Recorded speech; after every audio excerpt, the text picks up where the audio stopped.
안녕하세요. 크립토TV입니다.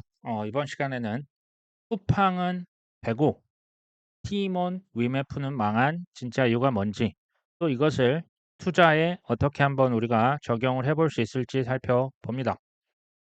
최근에 분석이 나왔죠. 8월 5일자인데요. 시장의 최근의 급락이 점프 트레이딩이나 패러다임과 같은 벤처 투자사, 마켓 메이킹 업체들이 이더리움을 대규모로 팔았기 때문에 그랬다. 그건 사실이 맞습니다. 자, 또 다른 분석은 이제 8월 5일자인데요. 주요 코인의 마켓 메이커 8월 3일 이후에 이더리움 13만 개를 거래소에 입금했다. 제가 볼 때 뭐 어찌 됐건 이 해당 기간에 5곳이 이더리움 13만 개를 거래소에 입금한 게 맞습니다. 실제로 제가 볼 때 팔았을 확률이 매우 높습니다. 그래서 이더리움 시세가 3,000달러에서 2,100달러까지도 폭락을 했었죠. 이때가 이제 특이한 점은 이제 점프 트레이딩 같은 경우 주말에 이 유동성이 낮을 때 이렇게 물량을 던져버리면 특히 급락을 더 심하게 하거든요. 뭐 윈터 뮤트, 점프 트레이딩, 뭐 플로우 트레이더스 보니까 뭐 47,000개, 36,000개 참 많이도 팔았었죠. 가만히 생각해 보십시오. 이더리움 펀더멘털이 뭐가 달라졌습니까? 달라진 것은 하나도 없어요. 오히려 좋아지면 좋아졌죠. 이더리움 현물 ETF가 됐다라는 것은 자산군에 이미 들어간 건데 그럼에도 누군가 작정하고 팔아버리면 답이 없는 거죠. 이러면 가격이 떨어질 수밖에 없습니다. 10x 리서치에서 뭐라고 했냐? 이건 8월 8일자인데요. 어제 비트코인은 일본 은행의 금리 인상 잠정 중단 언급 후에 랠리를 시도했지만 또 한번 뭐 좀 떨어지던데. 그리고 점프 트레이딩 이 마켓 메이커가 또 팔았던데. 비트코인은 랠리가 지속 못 될 것 같다. 일본 중앙은행 뭐 언제든지 다시 금리 올릴 수 있는 거 아니야? 뭐 설사 그랬다 쳐도 나스닥 미국의 주식시장 또 한번 폭락이 올 것 같은데 그냥 계속 부정적인 전망을 하고 있는 거죠. 일정 부분 뭐 그럴 가능성이 있습니다. 실제 그럴 수 있죠. 근데 핵심은 폭락하고 있을 때 또는 큰 조정이 일어났을 때 이런 하락 전망은요. 언제나 강력한 힘을 발휘합니다. 소위 일반 투자자들이 수매를 조장하는 성격이 있습니다. 제가 볼 때 이 10X 리서치라는 곳이 조금 느낌이 수상한 부분이 있어요. 자, 점프 트레이딩 이건 이제 8월 6일자인데 7월 24일 이후에 뭐 8월 초까지 지금 이더리움을 수천억 원을 팔았다 카더라. 이게 지금 현금화 가능성이 있다. 뭐 이런 보도 보셨죠? 그러니까 안 그래도 지금 가격 폭락해서 마음 힘들어서 뭐 죽을 똥 살 똥 하는데 큰 손들이 팔았다. 이럴 때 나오는 곡소리가 이런 거 아닙니까? 아, 코인판 끝났네. 상승장은 뭐 이미 끝났고 이제 알트코인 다 죽었네. 맨 이런 얘기를 쏟아내기에 뭐 아주 뭐 적합한 환경이었던 것 같습니다. 저는 항상 의혹을 이런 데 제기하는 겁니다. 세력들은요. 늘 그래 왔듯이 이런 것을 노립니다. 소위 말하는 개인들, 중소기업들의 패닉세를 노리고 있죠. 자, 컴버랜드라고 하는 뭐 마켓 메이킹 업체인데요. 여기는 8월 8일자입니다. 지난 2일 동안 USDT 테더를 거래소에 입금했다. 뭐 4천, 뭐 300억, 400억 이상 왜 입금했을까요? 코인 샀다는 얘기죠. 그리고 USDC라고 하는 스테이블 코인 8월 6일자 2.5억 달러. 뭐 우리 돈 3,300억, 400억이 신규 발행이 됐네요. 이것도 코인 시장에 누군가는 코인을 샀다라는 얘기가 됩니다. 또 이제 지난 5일 시장이 하락한 이후에 바이낸스 뭐 세계 최대 거래소입니다. 여기에 무려 24억 달러가 순유입됐다. 이게 코인이 유입된 게 아니라 자세히 보시면 스테이블 코인이 유입된 겁니다. 24억 달러면 우리 돈으로 하면 3조가 넘죠. 역대급 테더와 USDC가 바이낸스로 들어왔다. 왜 들어왔을까요? 지금 일부 투자자들은 저점 매수를 시도 중이다라고 이것을 보고 얘기를 하고 있는 겁니다. 누군가 스테이블 코인 가지고 코인 사고 있다는 얘기죠. 극도의 공포를 조성해 놓고 뒷단에서 지금 뭐 하고 있는 겁니까? 조용히 사고 있는 거죠. 제가 뭐 이것을 뭐 거의 이제 11년째 보고 있으니까 뭐 항상 이렇게 하더라고요. "놀 거 없다." 미국의 암호화폐 그룹 CMIC라고 있는데요. 뭐 바이든 행정부에 명확한 암호화폐 규제를 시행해야 된다고 뭐 편지를 보냈다고 합니다. 이 기업들이 누군가 봤더니 로빈후드, 비트고, OKX, 제미니, 체이널리시스, 일립틱, TRM, 카이코, 매트릭스포트. 매트릭스포트 여기 뭐 우재한이 예전에 대표로 있던 데 아닙니까? 어찌 됐건 이런 데서 지금 SEC가 여전히 규제의 명확성을 풀어주지 않고 있는 거 아니냐. 그리고 21세기 금융혁신기술법, 제가 FIT 21 법안 중요하다고 말씀드렸죠. 이것과 디지털 상품 소비자 보호법.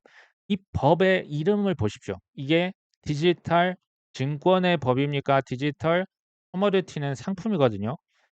그러니까 코인 대부분이 증권이 아니라 상품으로 인정하겠다라는 법이에요. 이 두 가지 법은 굉장히 중요합니다. 이제 FIT 21은 블록체인 암호화폐에 뭐를 내린다? 정의를 내립니다. 아직 정의도 안 내린 거예요. 자, 규제 당국의 프레임워크 구축을 의무화하는 법이고, 디지털 상품 소비자 보호법은 암호화폐 현물 시장의 관할권이 SEC가 아니라 이제 누구다?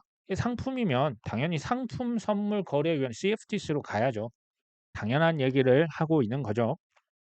코인 기업들과 그 뒷단의 금융 세력이 지금 바이든 행정부, 미국의 민주당에 지금 뭐 한다?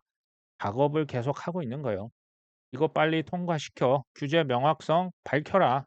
지금 뭐 트럼프도 그렇고 코인러들의 힘이 무서운 것을 뭐 이미 지금 맛을 보고 있지 않습니까? 예측을 하자면 이 미 대선 전이 될지 후가 될지 뭐 정확히는 모르겠지만 아마 저는 전이 되지 않을까 봅니다. 핏 21 법, 이 지금 DCA 이거 뭐 디지털 상품 소비자 보호법이 아마도 미국의 상원이 통과되리라 보고 있습니다. 이게 선거가 제가 볼 때는 그들의 명분이라고 말씀을 드렸죠. 이게 결국은 규제 명확성에 대한 법입니다. 규제 명확, 코인이 뭐야, 상품이야 뭐야, 뭐 화폐야, 증권이야, 이게 명확해지면요. 코인 가격이 지금처럼 재미없을까요? 아마 큰 급등 나올 겁니다. 그때 어떤 호재를 쏟아내는지 그때 가서 한번 지켜보시죠. 암호화폐 보관업체 비트고라고 있습니다. 여기가 싱가포르의 주요 결제기관 라이센스를 취득했다. 이제 전 세계 글로벌 기업들이요. 싱가포르에서 또 이제 두바이에서 또 다른 어떤 제3국에서 이런 라이센스 계속 따고 있습니다. 지난 2년, 3년 동안 코인베이스, 바이낸스, 비트고, 서클, 테더, 리플, 스탠다드 차터드, 뭐 HSBC, 월가의 금융기관들이 이런 데서 라이센스는 최소한의 자격증이거든요. 여기서 사업하려면 디지털 자산 국경이 없잖아요. 그럼 미리미리 이런 거 다 따놔야 되는 거예요. 근데 이게 좀 시간이 오래 걸립니다. 지금 전 세계에 규제 당국 하나하나 돌아다니면서 디지털 금융, 인프라를 지금 장악하고 있는 겁니다.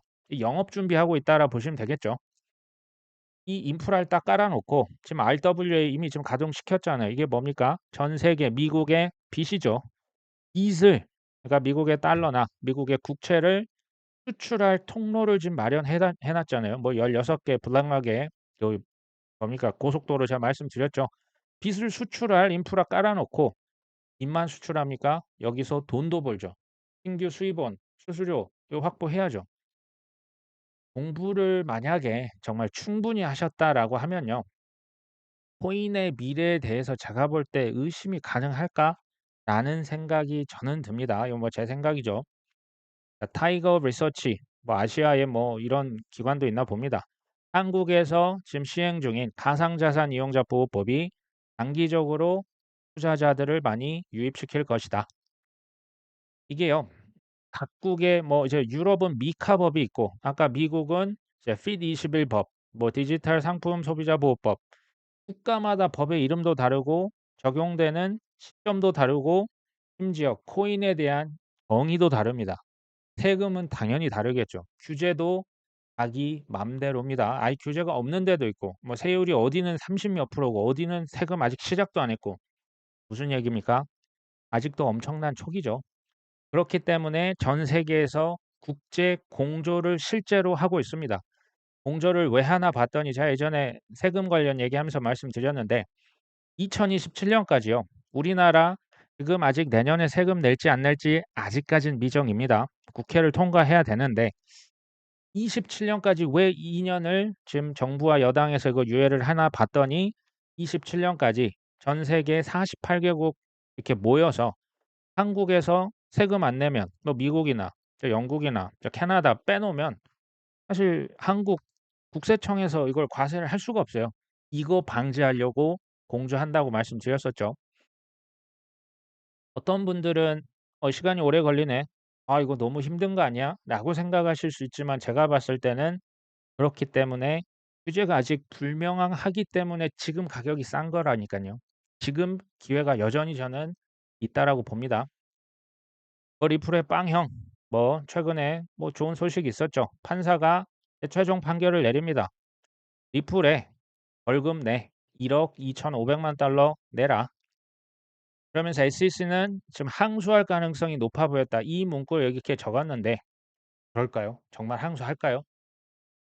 어찌 됐건 지금 이 금액이요. 1억 2,500만 달러는 어 기존 대비했을 때 SEC가 20억 달러 내라고 했는데요.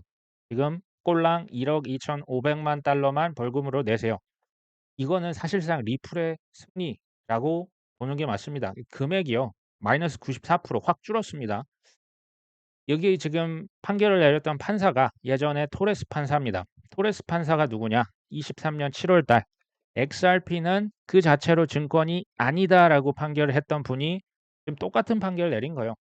이 똑같은 판결을 내리는데 1년 몇 개월을 기다리는 것도 사실은 제가 볼 때 넌센스죠. 어찌 됐건 벌금을 왜 냈냐? 개인한테 판 거는 증권이 아니야. 근데 기관한테 너희들 판 거는 이거는 증권의 성격이 있어. 그러니까 일단 이 정도 벌금은 그래도 내라. 이렇게 얘기를 한 겁니다. 그리고 앞으로 기관들에게 팔 때는 좀 등록하고 신고서 쓰고 판매를 하도록 사실상 이게 이제 종결이 된 건데요. 이제 그 벌금은 많이 이제 줄었죠.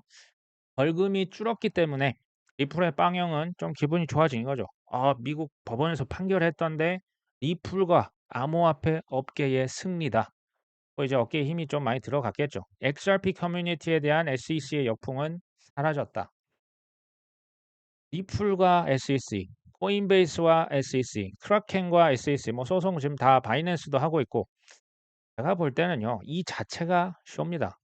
근데 이거 리플의 빵형 이거 모르겠습니까? 코인베이스 브라이언 암스트롱 CEO가 이거 모릅니까? 다 알아요. 이거 쇼인지 알고 있습니다. 제가 이걸 보면서 업계를 본인들이 대표하고 업계의 승리다. 참 낯짝도 두껍다라는 생각이 일단 좀 들었고요. 이게 주요 언론들 코인데스크다, 코인텔레그래프다, 미국 다 보시면요. 예외 없이 적힌 말이 뭔지 아십니까? SEC는 항소할 것이다 이렇게 얘기합니다. 물론 항소할 수 있어요. 항소할 수 있습니다. 근데 이제 제 생각은 그러거나 저쨌거나 Fit 21이라고 하는 법안 이게요. 결국은 아까 그 디지털 상품법 이것들이 더 중요해요. 이 소송은 제가 볼 때 그냥 쇼고요. 이 법이 왜 중요하냐? 코인이 상품이에요. 70%가 상품이라고 명확하게 법적으로 규제 명확성을 제공하기 때문에 법이 더 중요합니다. 이 법안 통과 전까지는 소송 항소하냐 마냐 언론 플레이할 가능성도 저는 있다고 봐요. 시간 더 지연시킬 가능성도 있다. 어차피 별것도 아닌 거 가지고 지금 4년을 끌고 있지 않습니까? 항소할 가능성 저는 있다라고 봅니다. 그것도 쇼죠. 근데 항소를 하려면 사실은 명분이 필요하거든요. 이거는 부당하다. 이건 말도 안 된다. 그럴 수도 있지만 SEC 게리 갠슬러의 지금 정치적인 영향력을 한번 생각해 보십시오. 명분이 있을까요? 여기서 소송을 한다고 해도 글쎄요. 누구한테 지지를 받을 수 있을지 잘은 모르겠습니다. 어찌 됐건 지켜보시죠. NYSE 여기는 뉴욕 스톡 익스체인지 뉴욕 증권 거래소입니다. 여기에 그레이스케일, bitwise랑 등등 이더리움 현물 ETF에 대한 옵션 거래를 위해서 규칙 변경을 신청했다. 이제 개인 같은 경우는 사실 옵션 거래를 하는 경우는 드뭅니다. 사실은 옵션이 뭔지도 잘 모르시는 분이 많아요. 근데 이게 선물과는 조금 다릅니다. 이제 선물은 이제 오를 거냐 떨어질 거냐 베팅해서 가져가는 거라면 옵션은 미래에 내가 살 것이다, 팔 것이다라고 하는 그 권리를 사고 파는 겁니다. 이건 그러니까 미래에 대해서 해증을 하고 대비를 하는 차원에서 기관 투자자들이 이거 굉장히 필수 장치 중에 하나입니다. 옵션이 있어야 돼요. 근데 이제 그게 결국은 뭡니까? 지금 이더리움에 대해서 옵션 거래 이거 허용해 달라는 얘기예요. 기관들은 계속 코인의 인프라를 넓혀 가고 있는 겁니다. 이게 이제 대형 기관들은 옵션이 반드시 이게 필요해요. 그러니까 이제 해칭하는 차원에서 생각해 보시면 근데 비트코인 옵션 거래도 아직 승인이 이게 안 됐거든요. 근데 이더리움 규칙을 변경한다? 뭘 의미할까요? 이 지금 소위 말하는 금융 세력들은 이제 비트코인이고 이더리움을 솔라나고 이미 이 순서 이제 가리지 않는 거예요. 그냥 탐욕이 제가 현물 ETF만으로 만족하겠냐? 절대 안 한다. 선물 ETF 그걸로만 만족한다고 안 한다. 옵션까지 당연한 거고요. 기수 상품, 파생 상품, 먼 펀드, 뭐 우량 펀드, 탑 뭐 20 펀드 종목별로 섞어서 팔고 이거 결국 탐욕이잖아요. 지금 뒷단에서 그냥 자기 할 일 잘하고 있다. 이렇게 보시면 됩니다. 브라질에서요. 전 세계 최초의 솔라나 현물 ETF가 드디어 출시 승인됐습니다. 사실은 유럽에 있어요. 있었는데 이게 이제 엄밀히 말하면 솔라나 상품 스위스에 있었던 거, 뭐 독일에 있었던 거는 이제 ETP라고 불립니다. 이제 Exchange Traded Fund나 프로덕트나 뭐 거기서 거긴데 어찌 됐건 ETF는 처음이라고 하거든요. 브라질과 유럽에서 항상 좀 앞서가죠. 솔라나 현물 ETF, ETP를 지금 팔고 있는데 미국의 블랙락 얼마 전에 뭐라고 했습니까? 그러니까 이렇게 얘기했어요. 비트코인은 시총이 점유율이 55%, 56%, 이더리움 17%, 18%야.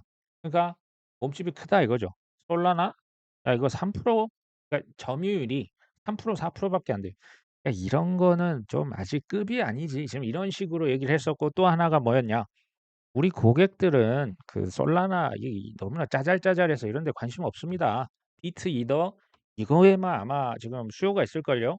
기억나십니까? 이게 핵심이었습니다. 제가 또 하나 이건 예언을 합니다. 나중에 당연히 또 말을 바꿀 겁니다.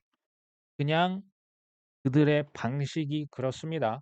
이걸 막 이해하려고 하지 마시고 그냥 '아 그렇구나.'라고 보시면 될 것 같아요. 분석에서 비트코인의 채굴 수익 지표가 지금 역대 최저입니다. 그러니까 쉽게 지금 소형 채굴 업체들이 망하기 직전 거의 다 망했어요. 폐업 위기에 지금 다 몰려 있는 거죠. 4월 반감기 이후에 가격이 좀 많이 떨어졌잖아요. 그러니까 현금이 없어서 폐업 위기에 처했다. 지금 핵심이 뭐다? 자, 박스를 쳤습니다. 누가 더 오래 버틸 수 있는가가 생존의 열쇠다. 이게 핵심입니다. 누가 더 오래 버틸까요? 블랙락, 뱅가드, 피델리티에서 막 투자를 해놓은 디지털 마라톤 같은 대형 상장 기업이 오래 버티겠습니까? 어디 중소기업들, 뭐 구멍가게 같은 체형 그 채굴 그 업체가 오래 버틸까요? 당연한 거 아닙니까? 글로벌 금융 세력들이요. 돈을 버는 방식, 시장을 독식해 가는 방식이 거의 대동소이해요. 저기 조지 소로스가 예전에 뭐 구리를 사고 싶다고 했을 때 처음으로 한 게 뭐였습니까? 갖고 있는 구리를 전량 매도입니다. 그러면서 소문을 다 퍼뜨려 버리죠. 언론사에다가 폭락하고 있다. 그때부터 투매가 시작됩니다. 기억나십니까? 그냥 그런 방식이요. 그러면 이제 피바다가 되겠죠. 개미들, 중소기업들 갑자기 그냥 망하는 거예요. 그냥 가만히 있다가 가만히 그냥 망하는 거죠. 그때 엄청난 현금을 보유했던 것을 피바다가 된 초저가 자산 싹쓸이 하는 거죠. 개인이 됐건 중소기업이 됐건 지금 비트코인 채굴 업체들 지금 망해가고 있어요. 지금도 많이 망했고 앞으로도 더 망할 겁니다. 그러면 남은 최종 보스만 시장을 다 가져가겠죠. 지금 뭐 위메프 팀원 뭐 소음이 계속 나고 있습니다. 뭐 정부 지금 혈세를 또 조 단위로 뭐 투입한다고 하는데 4년 전 기사를 제가 한번 가져와 봤습니다. 계획던 적자인데 쿠팡 위메프 팀원 절대 망하지 않는 이유는 뭐 이런 기사였습니다. 4년 전 기사인데 똑같이 이게 사실 적자 보는 구조거든요. 오히려 쿠팡이 적자가 압도적으로 이릅니다. 근데 왜 쿠팡은 안 망하고 위메프랑 티몬만 이렇게 망하고 있을까요? 쿠팡은요. 오히려 멤버십 요금을 인상합니다. 한 달에 얼마씩 내야 여기에서 좀 혜택을 받을 수 있는, 이건 뭐 배짱 영업 아닙니까? 여기도 힘들어야 맞는데 적자는 훨씬 크거든요. 그러니까 망하지 않을까라는 우려 섞인 시각에도 불구하고 이들의 기업 생존 전략은 외부에 투자했다. 아하. 적자 나도요. 계속 외부에서 투자만 받으면서 끝까지 버티면 어떻게 된다? 이긴다. 핵심이 이거예요. 치킨 게임인 겁니다. 끝까지 살아남는 자가 마지막에 다 가져가는 게임입니다. 근데 이게 지금 이커머스 시장만 그렇겠습니까? 투자는 다를까요? 닷컴 버블 때 생각해 보시면 IT 기업들 막 우후죽순 뭐 그냥 닷컴, 요즘에 이제 인공지능이죠. 뭐 인공지능 뭐 요즘 좀 조정을 받지만 뭐만 갖다 붙이면 막 기업들 우후죽순으로 생겼죠. 근데 닷컴 버블 꺼지고 나서 뭐만 남았습니까? 뭐 구글 남았죠. 아마존 남았고 우리나라 네이버, 그냥 몇 개의 기업만 시장을 다 가져갔죠. 이커머스도요. 보니까 자영업자 당연히 힘들고요. 중소기업 당연히 힘듭니다. 심지어 대기업도 망했습니다. 최근에 뭐 백화점, 뭐 마트, 솔직히 5년 전에 대형 마트와 백화점이 망할 거라고 생각하신 분이 몇이나 있으셨을까요? 신세계, 롯데백화점, 롯데마트요. 망했습니다. 실제 많이 망했고 심지어 팀원 위메프도 지금 망했잖아요. 향후에는 최상위 포식자 외에는 대부분 사라지는 거예요. 최상위 포식자, 고래 하나 둘 빼고 그 밑에 있는 상어들도 잡아먹히는 겁니다. 비트코인 채굴이요, 투자요, 똑같은 거죠. 95%는 조정과 폭락이 오래되면 이거 못 버티고 결국 다 쓸려 나가는 겁니다. 그냥 그런 겁니다. 최근에 뭐 조정이 좀 있었죠. 이 조정에 버텼다? 엄청나신 거고요. 심지어 주었다? 이거는 거의 상위 5%에 바로 이제 안착하신 거죠. 투자라고 하는 건 뭐냐면요. 하위 95%의 돈이 상위 5%에 끊임없이 갔다가 시간이 갈수록 계속 가는 거예요. 흘러가는 겁니다. 이게 뭐 불공정하다? 자본주의와 투자에 대해서 한번 공부를 좀 깊이 해 보셔야 됩니다. 그냥 이게요. 게임의 법칙입니다. 게임의 법칙을 알고 게임을 하셔야죠. 이거 뭐 불공정하다, 뭐 다 사기다, 이렇게 하시면 여기 들어오시면 안 돼요. 그냥 자본주의가 게임의 법칙이 있고 돈의 법칙이 있습니다. 그냥 그렇다고 그냥 이해를 하시면 될 것 같아요. 게임의 법칙을 알고 투자하셔야 어떻게 될까요? 승자가 되겠죠. 그렇기 때문에 내년 어느 시점 전까지 뭐 상승한다고 막 어깨에 막 힘이 들어갈 필요 있다 없다? 없습니다.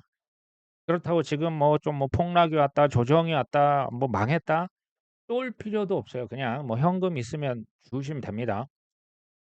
마지막까지 버티는 자에게 큰 부가 주어집니다. 이게요, 뭐 불공정하다고 하기 이전에 공부를 하고 깨닫고 그러면 지식이 쌓이면 내 안에 확신이 커지겠죠. 지금부터 특히 이제 뭐 내년이 중요합니다. 근데 앞으로 아주 길게 봐도 앞으로 6년입니다. 이 기간 동안에 나와 내 자녀 세대가 벌 수 있는 최대치의 수익률, 이때 나올 겁니다. 경제적 자유요.